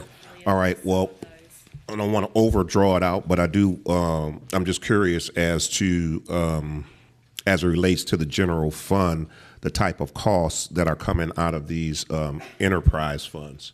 Okay. Uh-huh. I'll be happy to run through this if you don't mind. Okay. Okay. So, as we all know, and Commissioner Mason just alluded to, that there were actions that were prior to consolidation that caused some restrictions on bond covenants, particularly in regards to the utilities water fund. Augusta does use a systematic approach using defined formulas for any application of any monies that come from enterprise funds back over to the general fund or indeed to any other funds. These defined formulas and the application of those formulas, which have all been adopted by the Commission, have been approved by all bond counsel during each issuance and each rating call for every bond issue that has been done. So these are all vetted, acceptable mechanisms that have been approved by the Commission and applied by the Finance Department. So Augusta records payments from enterprise funds to other funds as operational expenditures. The lingo that we use is above the line, and they are not called transfers for further transparency. So we make every effort to be able to identify those and to use those formulas and the rates that have been approved by the Commission to make these payments. So there are 3 main types of payments and the methodologies that are used for each one. The first one that is most common is called IDC, Indirect Cost Allocation. And that is a cost study that is conducted annually by an external firm. Currently, the firm that does that is called Maximus. I think this is the first year of their contract with us for this round. And not only are these indirect cost allocations, they're not just for the enterprise funds. They are for any fund that is external to the general fund. And I'll go into that rationale here in just a little bit. The second one is called payment in lieu of franchise fees. PILOF is the moniker that we use. This is patterned to mimic the franchise fees that are charged to external utility providers, such as your telephone systems, your cable companies, and Georgia Power and Jefferson, your electric.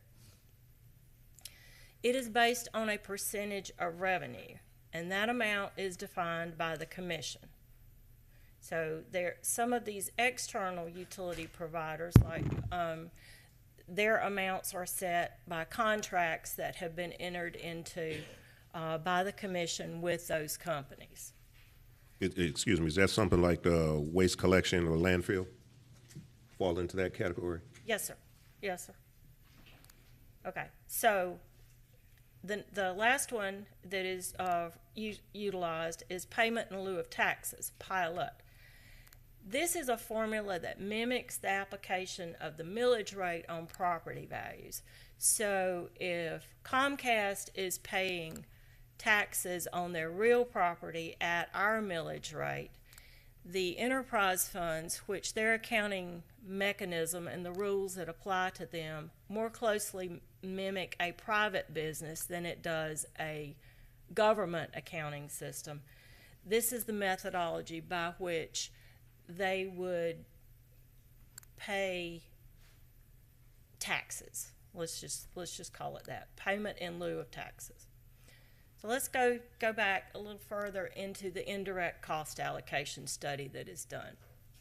So this is an excerpt from a 2017 presentation that I did. This question does come up fairly frequently, so we just recycle a good bit of good information. So these indirect costs are primarily shared administrative expenses that are borne by the general fund. Let's just use a couple of examples as your finance department, your procurement department, your HR department, payroll services, your administrative folks, etc. All those salaries and all those costs are borne by the general fund, but every fund that we have, fire protection, all the enterprise funds, SPLOST, even down to street lights, which is a really bad example, but any special revenue fund, everybody that uses those services is allocated a portion of that cost through this methodology. And in fact, it is so widely regarded and recognized that the GFOA actually encourages each government to do an allocation of their indirect cost, because the rationale there is I'll pick on the fire department for a minute. The fire department has their own revenue source, but they do not have their own finance department. They do not have their own HR department. They use those services, which the costs are borne by the general fund, to hire their employees and to generate their payroll. So it is simply a process of matching up the cost with who is driving that cost and who is utilizing that service. The way that study is done is it's based on a ton of indicators and statistics, which are all measurable and represent the purpose of the department. Let's go back to HR one more time. The number of new hires, the number of people retiring, the number of benefits that those folks have, even down to the number of their employees. They're all key statistics that can be measured as outputs from these administrative type departments. All those are used to create an allocation of cost to do the cost allocation. In a nutshell, if all the costs here are borne in the general fund for these overhead type services, then it just makes sense that each recipient of that service would bear a portion of their cost. So in a nutshell, that's what the indirect cost allocation study does. It allocates the cost back to the users. So that's indirect cost allocation. I can also add that it is also done to a standard that meets the methodology that is allowed by the federal government, so that those costs can be allocated to recipients of federal funds, such as your airport and such as your housing and neighborhood department. Okay, let's move on to the pilot and the pile-off. So these have both been used consistently since consolidation. Remember back before, we have a little heightened sensitivity about being able to define our methodology and to apply it consistently across the board. We don't want to appear to be taking arbitrary amounts and making transfers and charges back and forth between funds. So the payment in lieu of franchise fee has changed twice since consolidation, and the payment in lieu of taxes formula, it remains unchanged. Payment in lieu of franchise fee. So the methodology is that the enterprise funds, those business type related activities, are charged a payment in lieu of a franchise fee, which has a current rate of 6%. That rate was set by the commission. The last rate, I'll show you the changes here in just a little bit. The 6% was set in the 2018 budget process. So again, this methodology and the rate have been reviewed by bond counsel, and it does not violate any bond covenants that would prohibit a direct transfer. This fee is charged on the following: the utilities, it's based on gross metered revenue. Environmental services and garbage service is based on gross revenue. The stormwater utility has been exempted by commission action a couple of years ago. As far as the payment in lieu of franchise fees? Yes, sir. So the history was that until 2008, from consolidation till 2008, it was charged to the utility fund. In 2009, solid waste fund was added and also paid payment in lieu of franchise. 2012, the garbage collection fund paid payment in lieu of franchise. 2016, in the business plan for stormwater fund, that was added as it was considered and classified by the state as an enterprise fund. In 2021 budget process, the commission deleted that charge from the stormwater fees. The rates. So it was, as I said before, from consolidation on until 2000 through 2014, it was 3.5%. In 2015, some of you on the dais were present at a couple of sessions down at the Partridge Inn for a budget workshop, wherein it was decided to increase it to 5%, with the extra revenue going to fund $1.6 million in Sheriff's Department raises. In 2018, the increase was designated to replace, again, some of you remember this, when the state exempted energy production companies from paying sales tax. And it impacted us pretty strongly in the general fund. But the state gave us an out to implement an energy excise tax. Augusta did not choose to do so, but instead decided to increase the charges within its own control to the enterprise funds. These are a couple of excerpts from 2015 and 2018, which are in my pile of history as documentation for these actions. Okay. Payment in lieu of taxes. As I said before, it is to mimic the formula that businesses use to pay their property taxes. Net assets valued at 40% times the county M&O millage rate. It is applied both countywide and fire protection millage rates are utilized.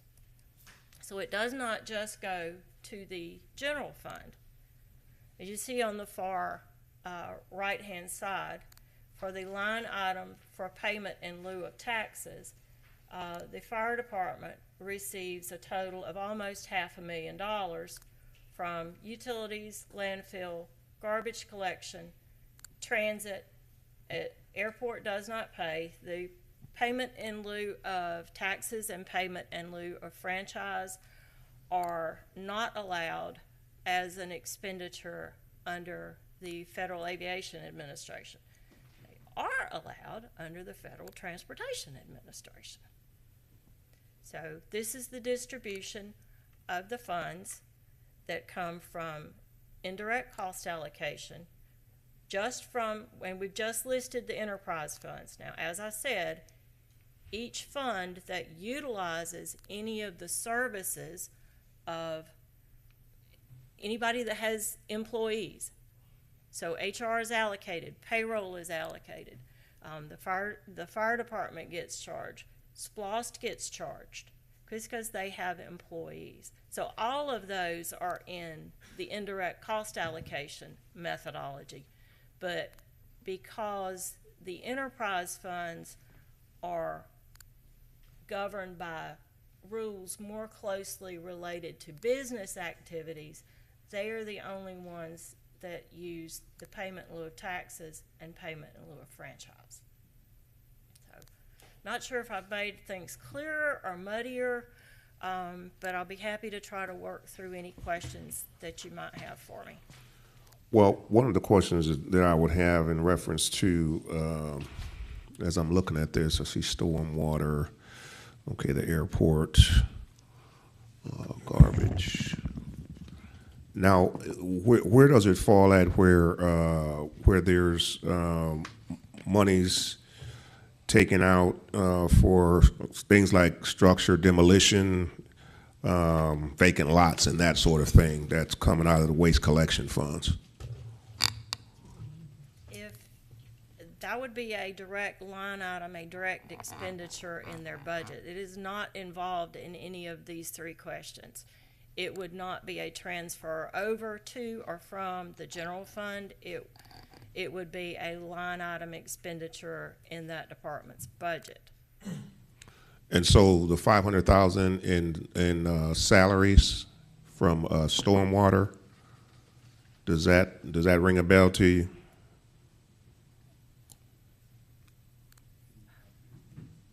In salaries. Right. There was, I do not recall, 500,000. There was a $380,000 one-time payment from ARP for some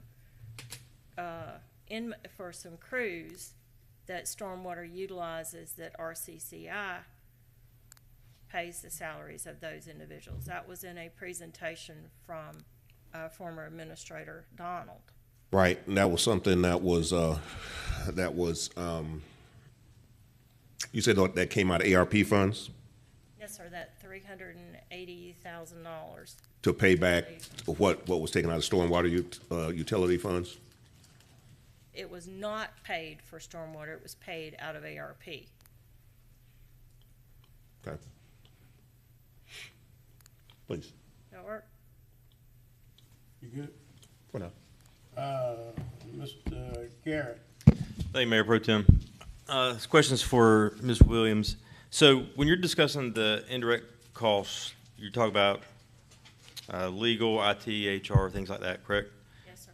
So doesn't utilities and engineering both have IT, HR, and legal that they pay directly? They have, as I understand it, utilities has an attorney that is assigned to them. The salary of that attorney is removed from the cost of the law department before the indirect cost allocation is done. They also have a payroll, a benefits manager under HR, I believe, which that cost is removed from HR. They do not have their own payroll process. So the cost associated with payroll, who reports to me, is allocated to all those departments who have employees that get paid every 2 weeks. All right, so what is the basis of the PLOF?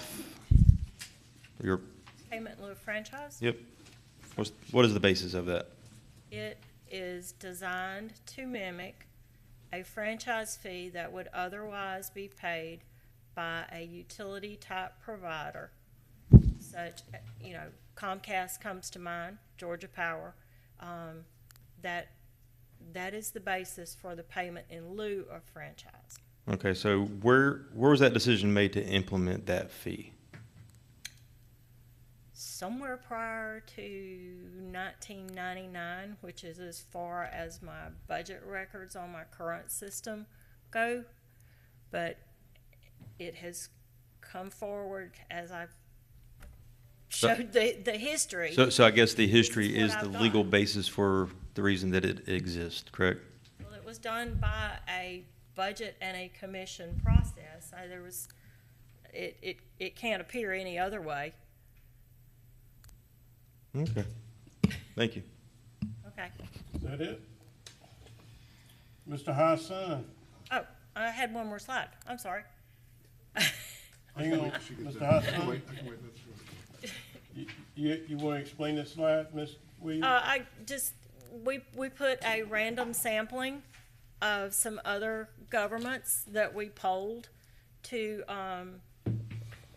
show that they do have methodologies by which some of their utility and enterprise funds make payments back over to the general fund. a good many of them are simply called transfers, which is not as strong a methodology to use as we use. I did talk to Albany, Georgia. They charge a flat 8.5% out of each one of those funds that are listed, and then 10.5% they operate a gas and light utility. The city of Richmond, Virginia has a rate of return formula which is adopted in their city charter, and their amount in 2022 was almost $20 million. But this is just additional trivia information for you guys. So, I'm done. Thank you. All right, Mr. Hassan? Yes, let me go back to, yes, ma'am. Ms. Williams, can you go back to slide 6, please? Yes.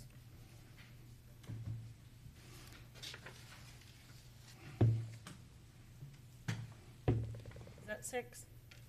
Is that 6 for you? Hold on a minute. I think my numbers got. The 6 for me is the one that you have, I think it has, the rate changes on it 2015, 2018. Yeah, okay, slide 10. No, it's one more. No, it's another one. Rate changes? There we go, Okay, right there. all right. It says 6 here, you know. And I'm gonna do what I normally do here. I'm gonna go off script a little bit here. What I'm about to say. And I just want to bring to my colleagues' attention. I need to put my glasses on to bring it to your attention.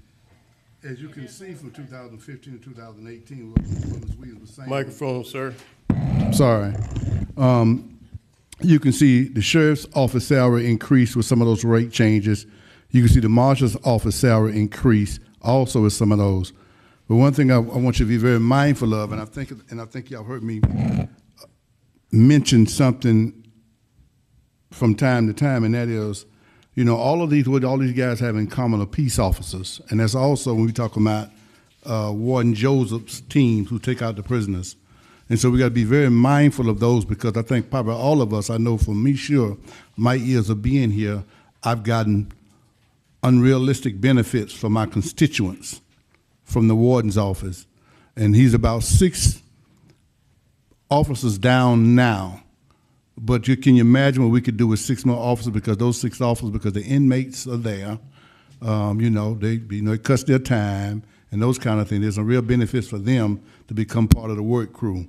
So let's keep that in mind this year as we, you know, go through our budget process to make sure, because most time when this happened, they're never thought of in that vein, in that spirit.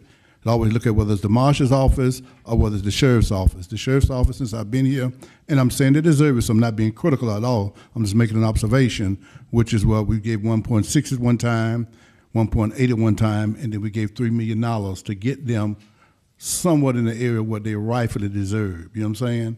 And so you can see we gave the marshals here, but we never even think about the peace officers that Warden Joseph have as well. And as a result of that, he had to cut out a couple of positions to try to maintain what he have, but they still is not in a good place at this particular time. So my colleagues, just keep that in mind. I guess I did bring an NGO in here almost, right?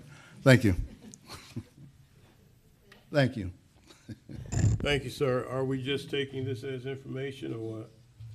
Yes. Without objection? Without objection, Ms. Bonner. Did we consent 44, Ms. Bonner? No, sir. We didn't consent 44. 44 is to consider recommendations from the Richmond County Health Department to reappoint the following persons effective January 1st, 2023 for a 4-year term to members at large appointments by the commission, Dr. Cheryl Newman and Ms. Antonia Aldry. Ms. Bonner, I don't think we have a, yes we do. We just sat down. Okay. Somebody give me a motion. Who was the motion, Mr. Garrett? Mason. Oh, Mr. Mason. Get him out your mic. Mr. Hassan, second that? Yes, ma'am. Okay. Okay. Yeah, because we only had 6. We're voting? Yes, sir. All right, we're voting. I appreciate it.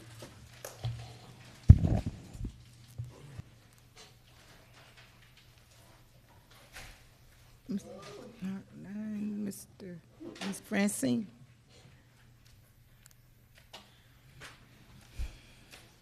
I think they're out. That motion carries with Mr. Johnson, Mr. Franham, and Mr. Clark out.